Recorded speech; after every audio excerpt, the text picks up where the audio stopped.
আপনারা জানেন যে আমাদের সংখ্যাগরিষ্ঠ বিধায়ক 2/3 বেশি বিধায়ক মিলে আমরা নির্বাচন কমিশনে আমাদের বক্তব্য জানিয়েছি। আমরা কলকাতায় স্পেশাল সেশন করে ন্যাশনাল ওয়ার্কিং কমিটি গঠন করেছি। ন্যাশনাল ওয়ার্কিং কমিটির চেয়ারপারসন তৈরি হয়েছেন শ্রী অরূপ রায়।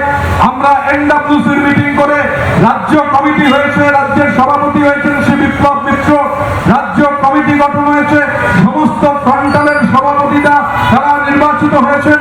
আমরা ইতিমধ্যে 26টা জেলায় আমাদের সভাপতিদের নাম ঘোষণা করেছি এবং আজকে এখান থেকে অরূপ দা এবং বিপ্লব দার পারমিশন নিয়ে আমাদের বারাসাত সাংগঠনিক জেলার সভাপতি হিসেবে আমরা প্রাক্তন বিধায়ক শ্রী তাপস চট্টোপাধ্যায়ের নাম আপনাদের সামনে ঘোষণা করছি।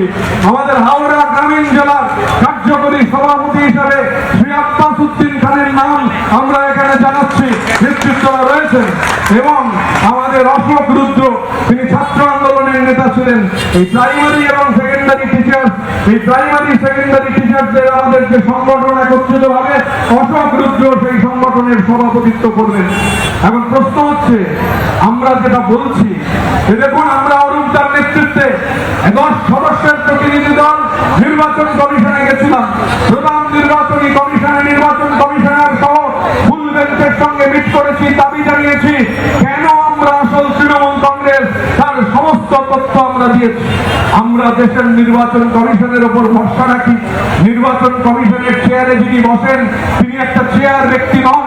সেই নির্বাচন কমিশনের উপর ভরসা আছে বলে আমরা আশাবাদী যে তৃণমূল কংগ্রেসের নাম, তৃণমূল কংগ্রেসের প্রতীক, তৃণমূল কংগ্রেসের যা কিছু আছে তা অরূপ রায়ের নেতৃত্বাধীন তৃণমূল কংগ্রেস পাবে।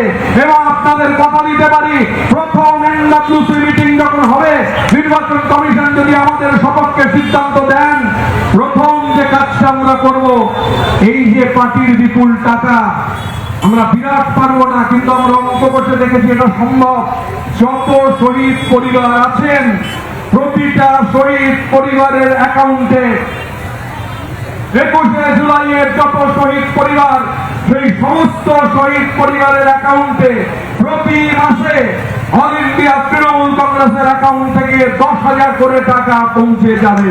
প্রতি মাসে 21শে জুলাইয়ের শহীদ পরিবাররা 10,000 করে টাকা পাবেন, কারণ এই টাকা তাদের জন্য খরচ হওয়ার কথা।